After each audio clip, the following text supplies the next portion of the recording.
خونی رشتوں میں دراڑیں ڈالنے والے خدا کے ناپسندیدہ لوگ ہیں۔ ایک سبق آموز کہانی۔ ایک شہادت میں ادھر گھسیٹا گیا تھا، اس لیے اس دن کچہری جانا ہی پڑا۔ عجیب جگہ ہوتی ہے یہ کچہری بھی۔ زندگی کا سب سے زیادہ مصرف کچہری ہی میں دیکھنے کو ملتا ہے۔ کام کچھ بھی نہیں تھا، میں یوں ہی ادھر ادھر گھومنے لگا۔ موکلوں، اسامیوں، پولیس والوں اور وکیلوں کی طرح طرح کی باتیں سنتا اور مقدمات کی جھانکیاں دیکھتا ہوا مٹر گشت کر رہا تھا۔ ایک اجلاس کے سامنے دیکھا کہ بڑی بھیڑ ہے۔ لوگ اس مقدمے کی کارروائی بڑے اشتیاق سے دیکھ رہے تھے۔ میں بھی اپنا اشتیاق نہ روک سکا۔ سوچنے لگا، آخر معاملہ کیا ہے؟ قتل کا کیس ہے یا زنا بالجبر کا مقدمہ ہے، یا کوئی بھاری ڈکیتی ہے جو یہاں آج اتنی بھیڑ جمع ہے؟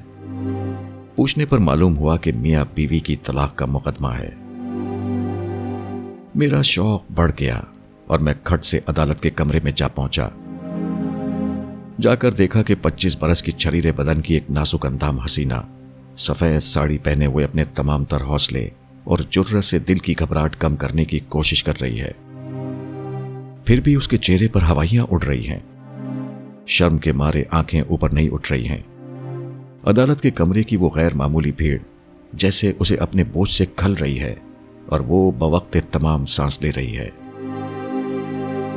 ایک موٹے، تازے، گنجے اور چیچک زدہ وکیل صاحب ٹھسے سے شاندار سوٹ پہنے ہوئے اس کی بغل میں کھڑے ہیں۔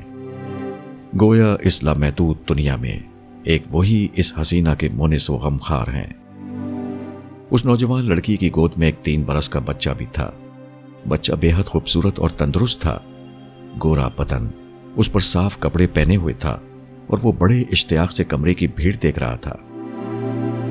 دوسری طرف کٹہرے میں سوٹ بوٹ میں ملبوس ایک 30-35 برس کا جینٹل مین کھڑا تھا۔ اس کا رنگ بہت گورا تو نہیں، لیکن بہت برا بھی نہ تھا۔ آنکھیں چمکدار، بال گہرے کالے اور چہرہ بھرا ہوا تھا۔ پھر بھی اس کے چہرے پر گہری اداسی چھائی ہوئی تھی۔ وہ ادھر ادھر کھڑے ہوئے لوگوں میں سے کسی کو نہیں دیکھ رہا تھا، بلکہ اس کی نظریں مجسٹریٹ پر جمی ہوئی تھیں۔ اس کی بغل میں ایک دبلے پتلے میاں بے تکا سا سوٹ پہنے، اونچے باڑ کی بالوں والی ٹوپی چڑھائے، چشمہ لگائے، ہاتھ میں مسل لیے ہوئے اسے غور سے دیکھ رہے تھے اور بیچ بیچ میں اپنے موکل سے 2-1 سوال بھی کر رہے تھے۔ نوجوان لڑکی کی طرف دیکھنا تو درکنار، وہ اس کی طرف پیٹھ کیے کھڑا تھا۔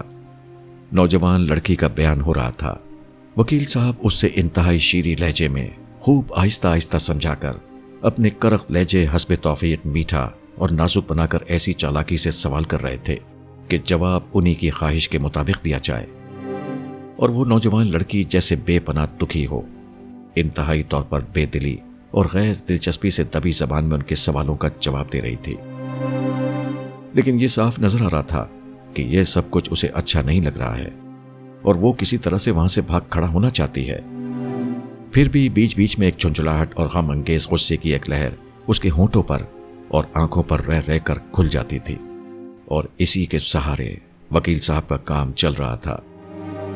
وکیل صاحب پوچھ رہے تھے، ہاں تو آپ کے یہ شوہر جو سامنے کھڑے ہیں، ان کی بد چلنی کی بات جب آپ کو معلوم ہوئی تو؟ مجھے اعتراض ہے، یہ سوال غلط ہے، آپ نہیں پوچھ سکتے۔ وکیل صاحب نے بہت ہی آہستہ لیکن سنجیدہ لہجے میں کہا، کیوں نہیں؟ میں ضرور پوچھ سکتا ہوں۔ ہاں، آپ کہیے۔ جی نہیں، میں عدالت سے درخواست کرتا ہوں کہ میری بات غور سے سنی جائے۔ میں جاننا چاہتا ہوں کہ یہ بات مدعی کو کیسے معلوم ہوئی۔ عدالت نے معاملہ نمٹانے کی غرض سے کہا، تمہیں اپنے خاوند کی بد چلنی کی بات کیسے معلوم ہوئی؟ مجھ سے؟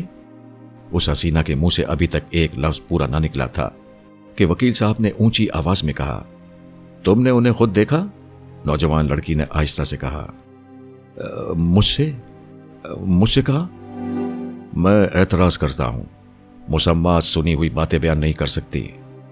وہ صرف وہی بیان دے سکتی ہے جس کے بارے میں اسے ذاتی طور پر علم ہو۔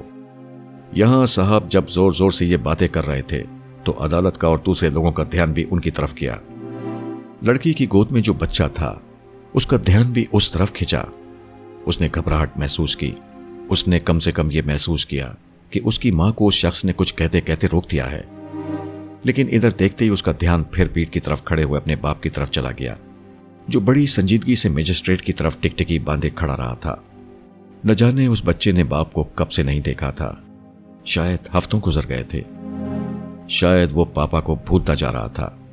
लेकिन यहां उसने जो पापा को सामने ही खड़ा पाया तो मारे खुशी के चिल्ला उठा, मामा, पापा।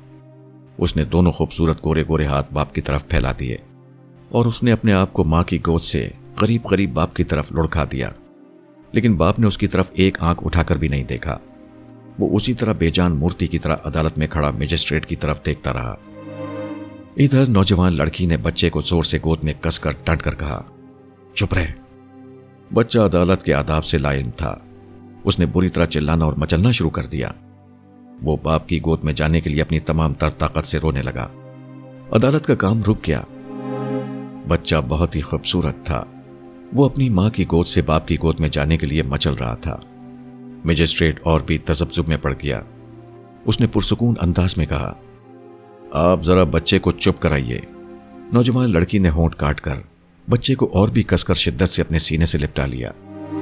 लेकिन बच्चा इंतहाई रहम तलब नजरों से हाथ पसार पसार कर पापा पापा मचलता रहा। उसकी खूबसूरत आंखों से मोतियों की लड़ियां टूट टूट कर बिखरने लगीं। और फिर बाप का दिल आखिर सारी खुदी और आन एक तरफ फेंक कर बेताब हो उठा।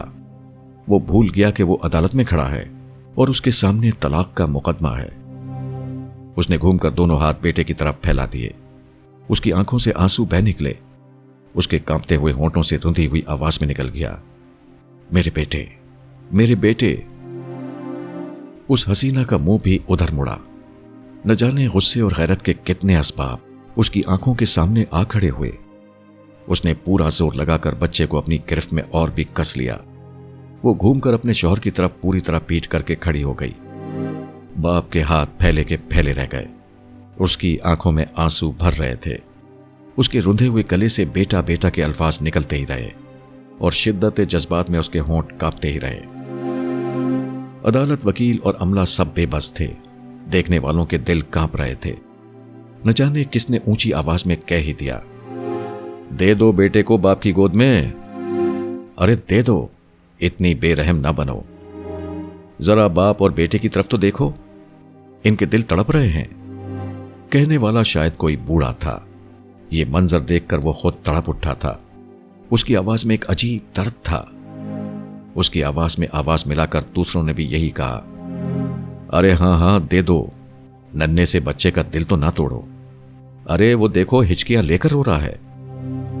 नौजवान जैसे बेसुध सा खड़ा होकर कटहरे से बाहर निकल आया। वो उसी तरह हाथ बढ़ाए पुरनुम आंखों में इल्तिजा लिए, एक जख्म और दर्द लिए बीवी के बिल्कुल पास पहुंच गया था। बेटे की फैली हुई नन्ही नन्ही बाहें बाप की गर्दन में हमाइल हो गईं और बाप का हाथ बीवी की मजबूत गिरफ्त अपने लम्स से ढीली करता हुआ बेटे की कमर में लिपट गया। बेटा बाप की छाती से जा लगा था। उसने सिसकियां भरते हुए कहा, लेमन जूस लाओ। बाप ने होंठों पर हंसी और आंखों में आंसुओं को सैलाब भरकर जेब से लेमन जूस निकालकर बच्चे को दे दिया। लेमन जूस लेते ही बच्चे ने उछलकर कहा, मामा लेमन जूस। और उसने एक टुकड़ा उठाकर मां की तरफ हाथ बढ़ा दिया। वो नौजवान फिर बीवी के करीब चला गया। बच्चे ने भी किसी तरह का दस्तूर या अदालती आदाब न माना।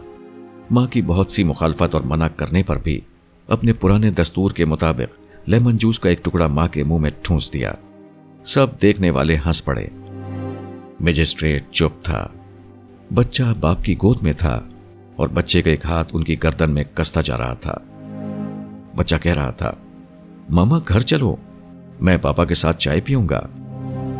उस खूबसूरत लड़की ने एक उचटती सी नजर अपने खाविंद पर डाली। ये वही नजर थी जो हमेशा से मर्दों को निहाल करती आई है और इसमें दुनिया भर की मुआफी, फैयाजी, प्यार सभी कुछ था। खाविंद ने कांपते हुए हाथ से बीवी की उंगलियां छुईं, फिर उन्हें पकड़ लिया। उसके लरसते हुए होंठ और अश्कों से भरी हुई आंखों ने सबके सामने सब कुछ कह दिया। अपनी उंगली पर हल्का सा दबाव पड़ते ही बीवी शौहर के पीछे पीछे आहिस्ता आहिस्ता चलती।